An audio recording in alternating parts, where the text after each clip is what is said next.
So you were talking about the domestic violence biasness in our court system, and like the person that was accused of, or the woman is wailing on them, and then they get Right, right. Yeah, I've had the experience of Yeah. being.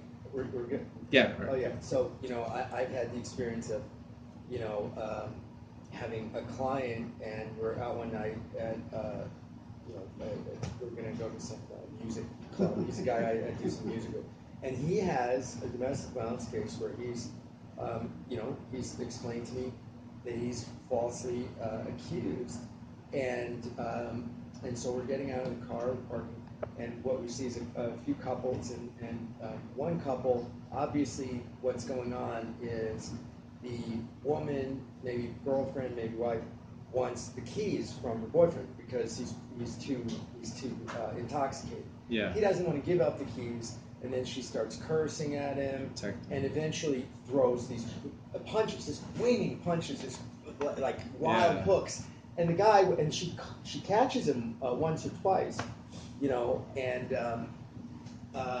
and he's just absorbing it, puts his head down, and she keeps going. And I don't know how much she had left, but he comes up and with one shot hits her right in the perfect spot, and she's out cold. I mean, just completely unconscious.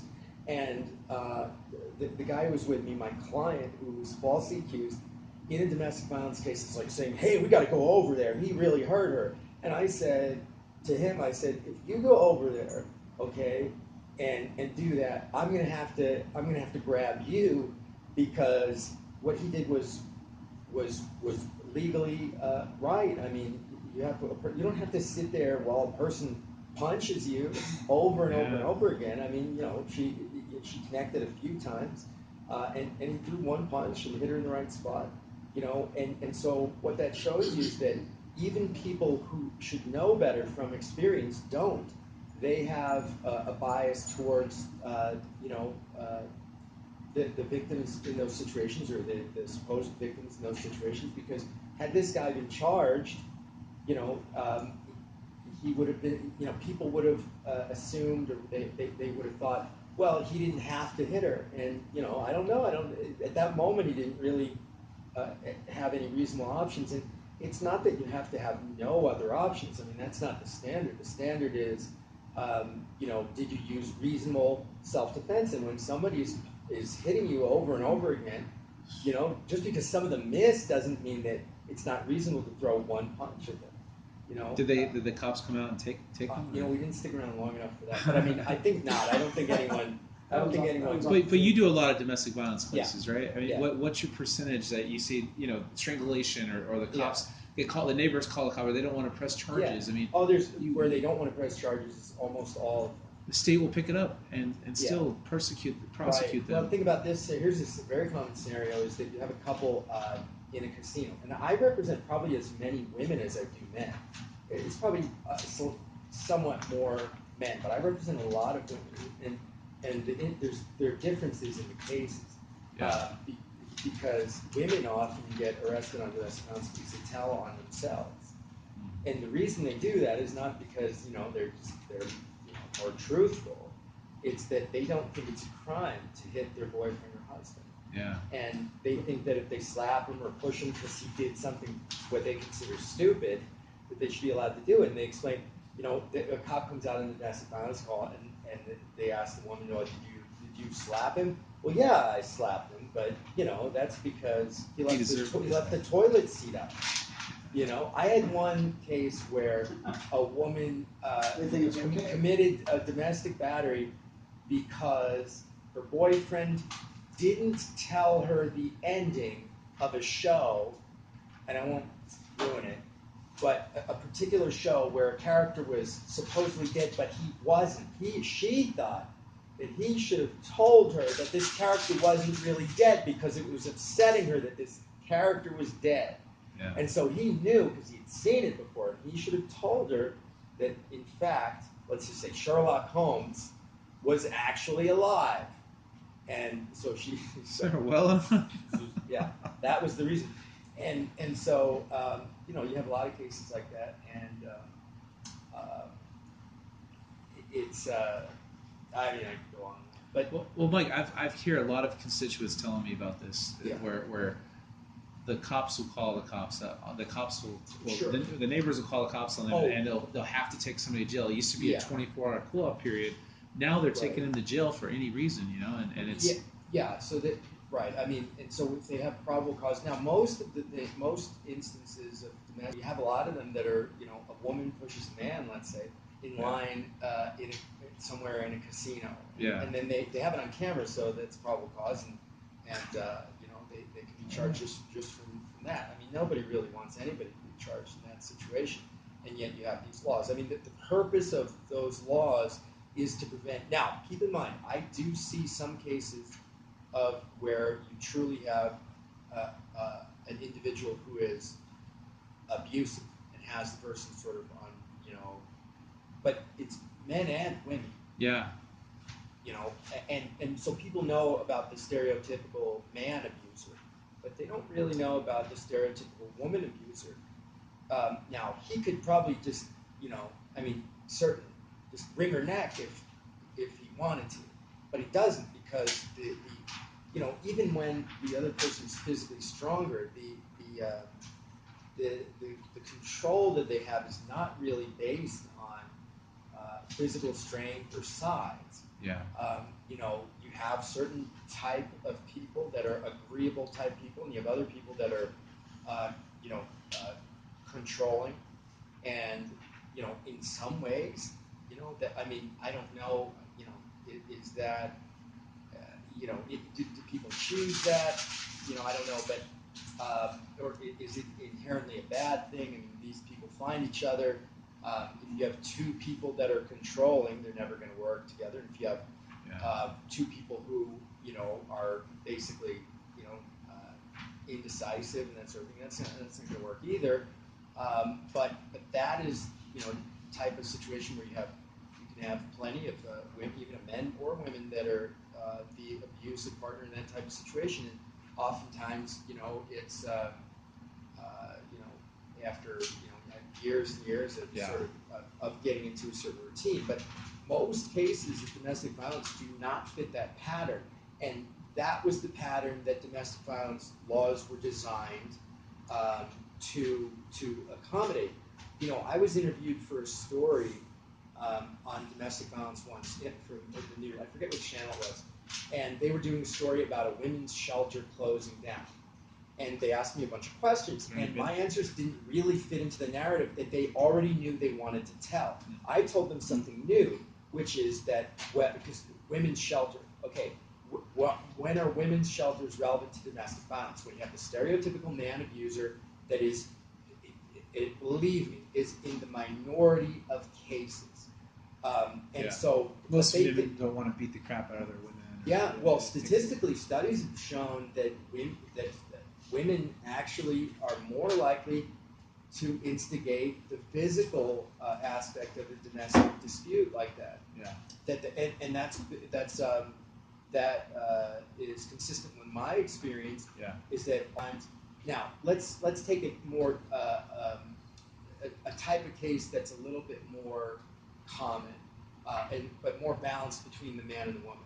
They get in, maybe their parents fought and called each other names and that sort of thing. They don't know really how to argue without being mean. Yeah. And let's say that they both drink and use drugs. Okay, well, those people are, what happens is, their life's kind of messed up. They kind of a little bit hate each other at this point. They're stuck together maybe because they have a kid or something. Maybe they're not even really together. Maybe they're off again, on again. And, they say hurtful things to each other. They do hurtful things to each other.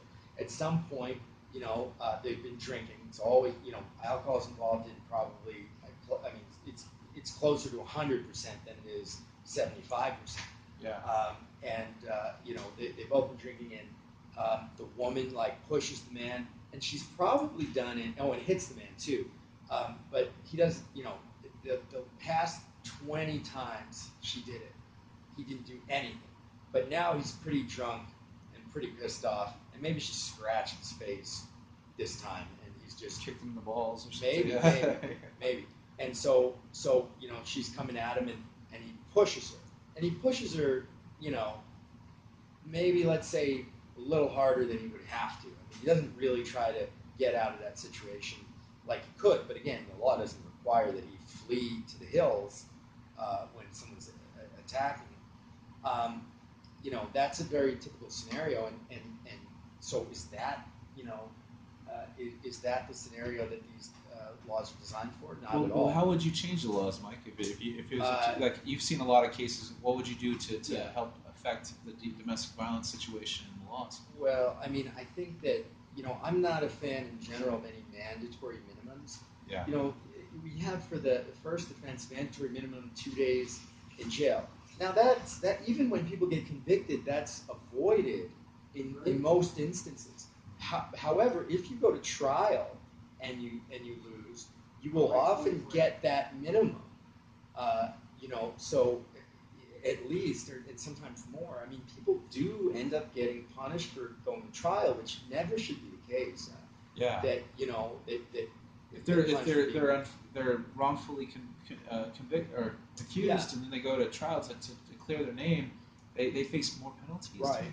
Yeah. And the nature of these cases. Oh, and okay, all right. So I would get rid of mandatory minimums. Okay. So most cases, and the one I've described is a mutual battery. So there's particular laws that are in a mutual. Okay, mandatory arrest. Let's start with mandatory arrest. If police find probable cause of domestic violence, they must arrest the person. If they're investigating a mutual battery, which is probably the majority of these cases, then they have to make a determination as to who's the primary aggressor. And the primary aggressor it's mandatory that they arrest that person. And as to the other person, it's discretionary as to whether they arrest that person. Now, you say primary aggressor, most people think that means whoever hits who first, but that's not what it means at all. That can come into play, but there's a list of factors. And here are the ones that actually matter. Whether the person has a record, so if they've been arrested for domestic violence before, then they're more likely the primary aggressor. Yeah. But here's the big one: physical damage or potential to do physical damage. Now, potential to do physical damage is almost 100% of the time going to be physical damage is often just like a scratch.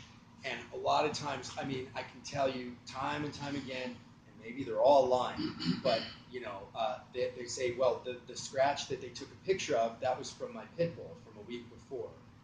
The redness on the face, I mean, that can be anything. And, I mean, look, listen to what probable cause, the definition of probable cause is evidence sufficient to show that a crime has probably, more likely than not, been committed, and that the person who would eventually be arrested, that person probably committed the crime. So it's not some, if there's any possibility at all, it's that it has to be convincing. You have to be convinced. You don't have to be 100% convinced. You don't have to be convinced beyond a reasonable doubt, but you have to be convinced that it probably happened. And and the problem with that is people are, they're too confident with evidence that is inconclusive or ultimately ambiguous. Yeah. So a scratch on a person's arm, how do you know where that came from? I mean, police that are on the scene are really not able to assess that. I mean, I've got. So, what do you believe? Like meritorious cases, like beat the crap out of us, or complete the damage that was acquired? Well, yeah, some. Okay, I've had many instances where people have told me that the other person has caused injury to themselves, and it depends on what it is. Most people, can slap their face or, hold their neck and rub something against it to make some redness, but most people aren't going to break their own finger, for instance. I mean, it's just a lot more difficult to do something like that. Yeah. But certainly, I've seen cases where that's happened, and there have been some famous cases where, a person to set someone up is absolutely, brutalized themselves or had somebody else do it. And think about this, okay? Think about if a person wants to set you up for domestic violence, really all they have to do is have some way to get you alone with them and then be willing to hurt themselves a little bit and then to lie. And when And they that lie, happens a lot, too. I mean, because you could say, look, I mean, any person who doesn't have, 24/7 armed security, you could probably kill that person if you're willing to accept the consequences, right? Because if you want to kill that person, you probably have a motive. And if you have a motive, detectives are going to find it out. And then they have forever, because there's no statute of limitations on murder. They have forever to find forensic evidence or other evidence, circumstantial evidence, to prove their case.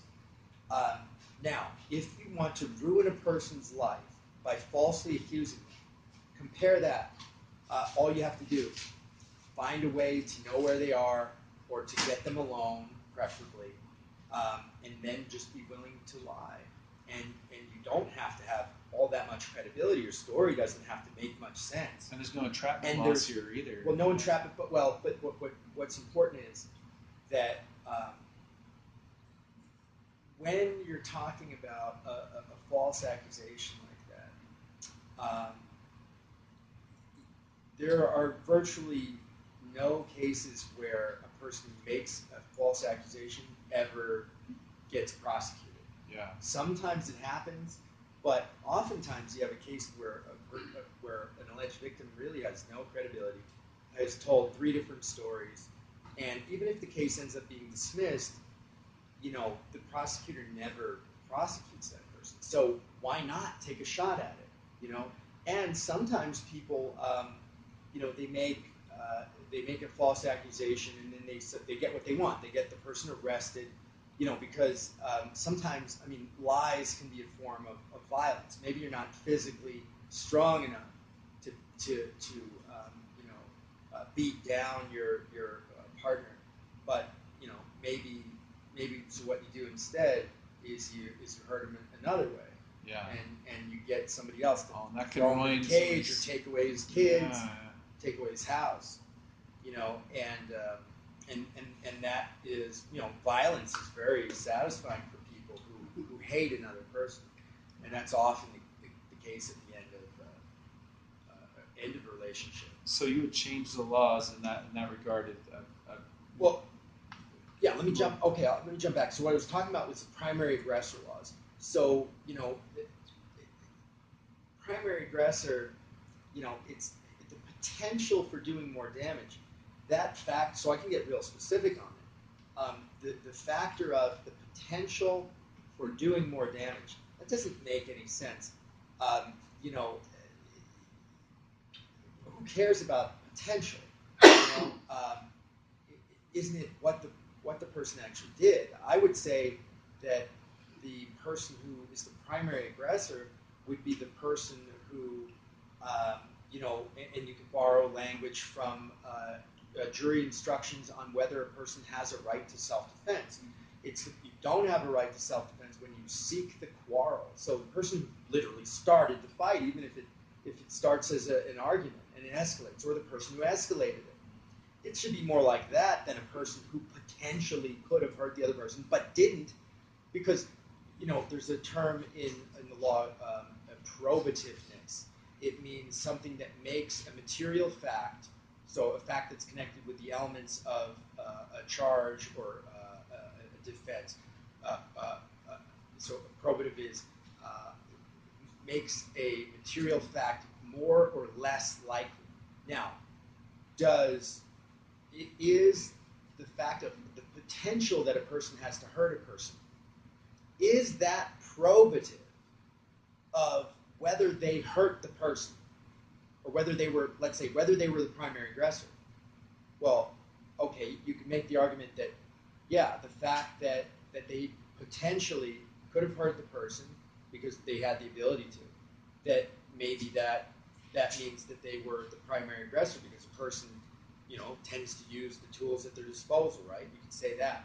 But couldn't you also say that the potential for hurting the other person is exactly the opposite of that? But you can't go off of potential, right? Or well, go off of what in the statute they do, and so, but if they have the potential, then that by clear implications, by necessity, means that they didn't use the potential, because if they did use the potential, you wouldn't be talking about the potential for harm. Yeah. You would be talking about murder case or something. Yeah, you would be talking about the harm they actually did, which of course should come into play in determining primary aggressor, the harm that they actually did. Now, as I said before, that's an issue with whether or not the observed alleged injury is actually from the fight, and whether or not it's from self-defense, because they don't make that assessment. Self-defense is an affirmative defense that you have to prove at trial, or you could say that the state has to basically disprove beyond a reasonable doubt self-defense when it's been raised. I mean, that's what the jury instruction actually says, but determining the difference between the two is pretty, I'd say impossible. But so that's with causing an actual injury. There's problems of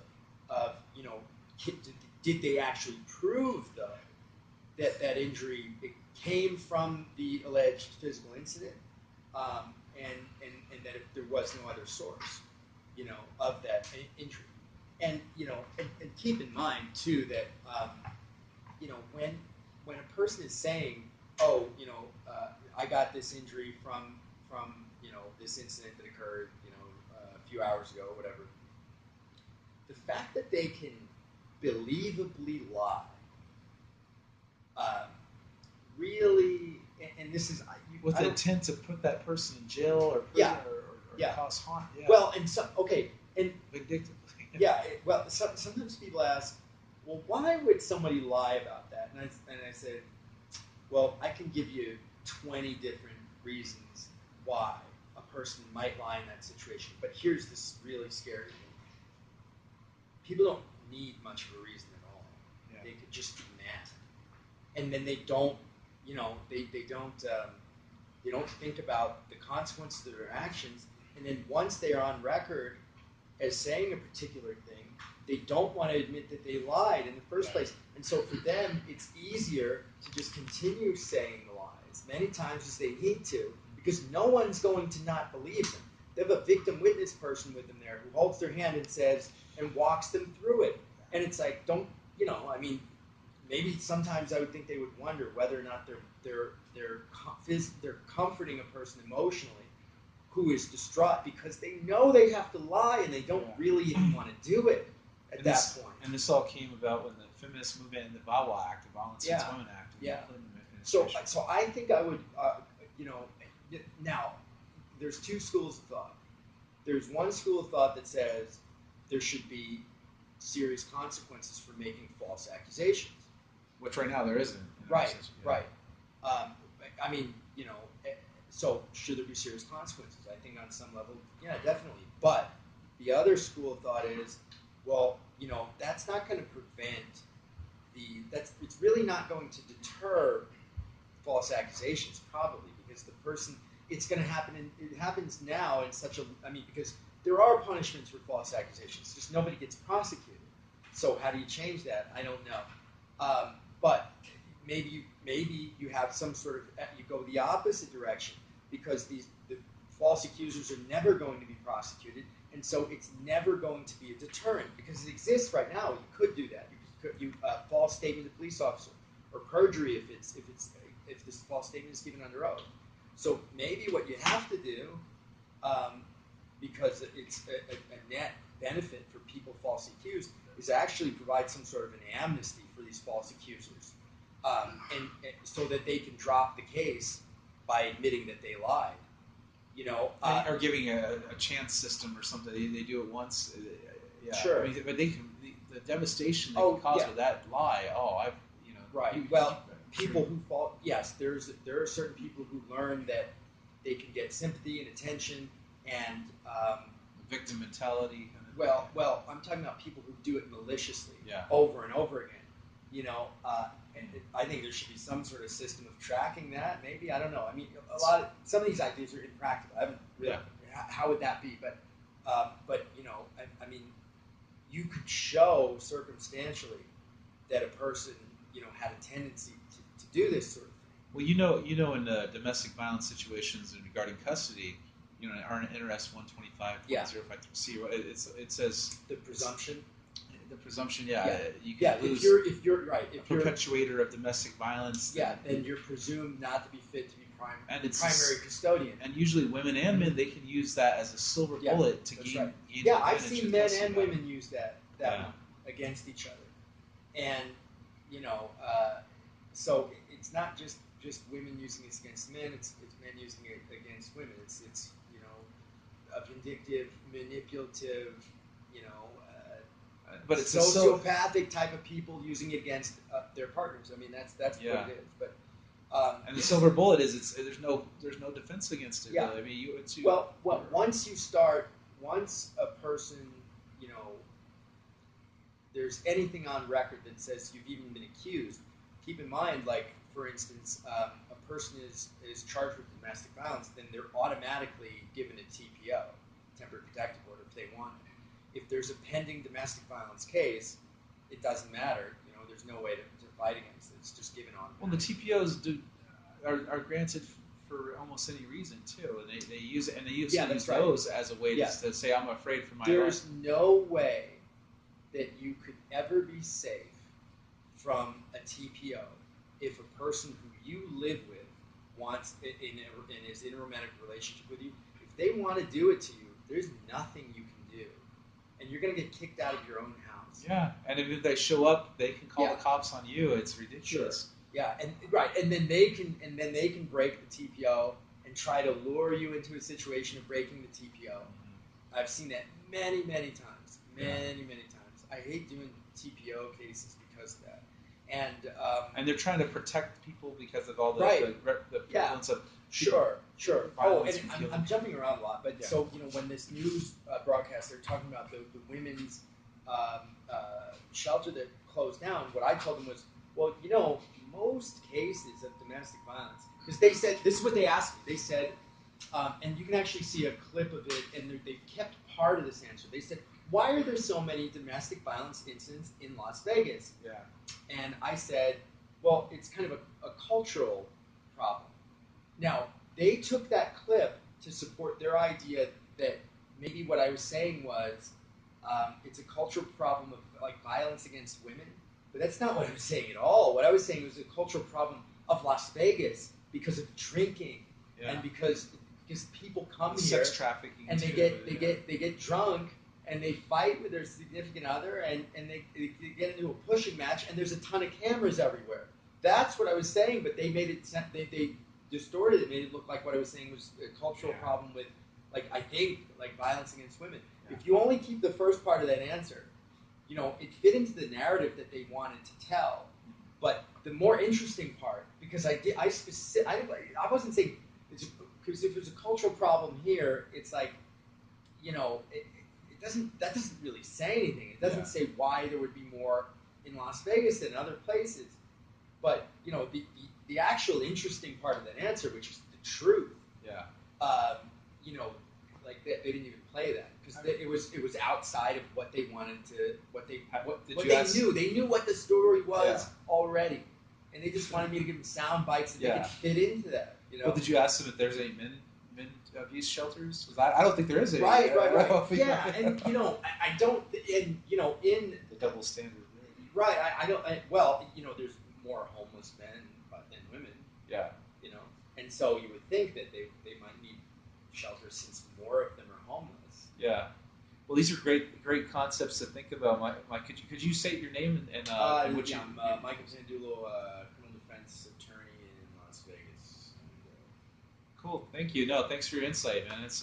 Hopefully we'll get these domestic violence laws changed, because there's a lot of people being affected. Yeah, if I were somehow able to rewrite those laws, or I could probably change it for the better, I guess. And let me sum up with this. It's not hard to believably lie, and that's all you need to do. I could say that we were roommates. You can be charged with domestic violence if you're roommates. Yeah. We're roommates. I could say,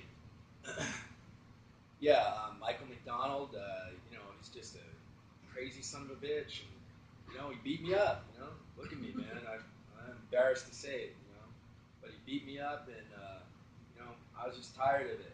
I was tired of it, and I had to do something. You know, guy's a bully. Guy's a bully, man. All right. Now that sounded pretty fucking believable. Come on, what did I say that?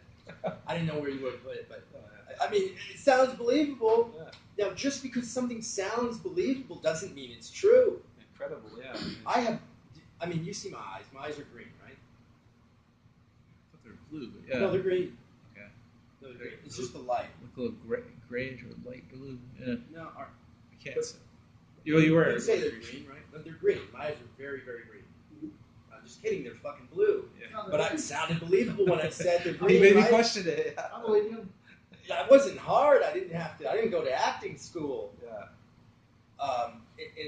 I'm saying something that's clearly not true, and maybe you find yourself questioning, like, well, maybe figure out how that could be true.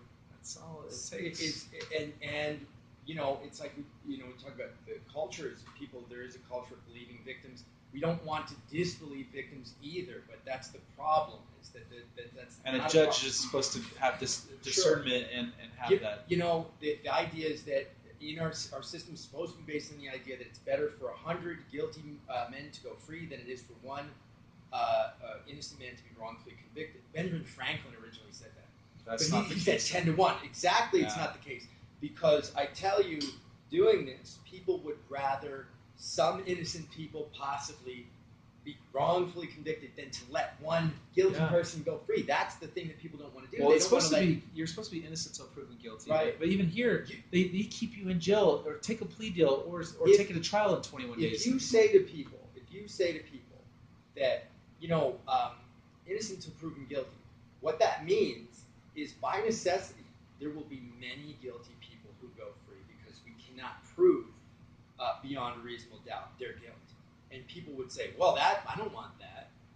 And that plays out because there's a lot of discretion because you can convince yourself, even if you shouldn't be convinced beyond a reasonable doubt, that you just don't, it should never come into play that you don't want a potentially guilty person to go free.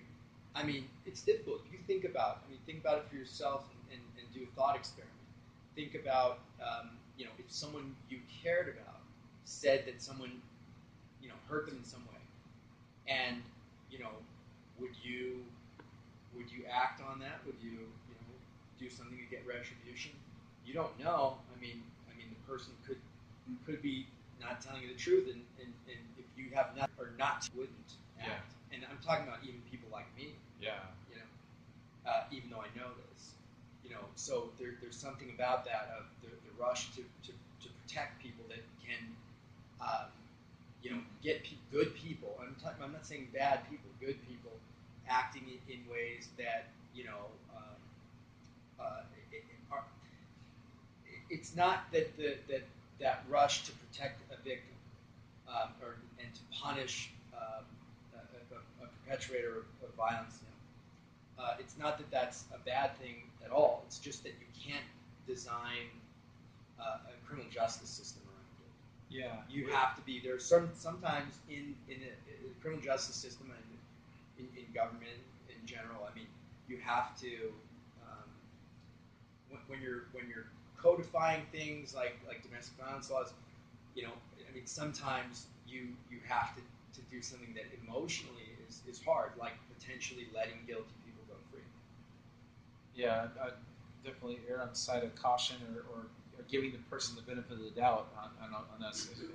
Supposedly we do. Humans and human emotion, nobody can, it's too much. So, but no, thank you so much, Mike, and for your insights on that. Now, hopefully we can work together on getting some of these laws changed up in there. Especially in this next legislative session, there's a lot of people filling up those jails and prisons right now that should not be there. So, so thank you for your responses. All right, signing off.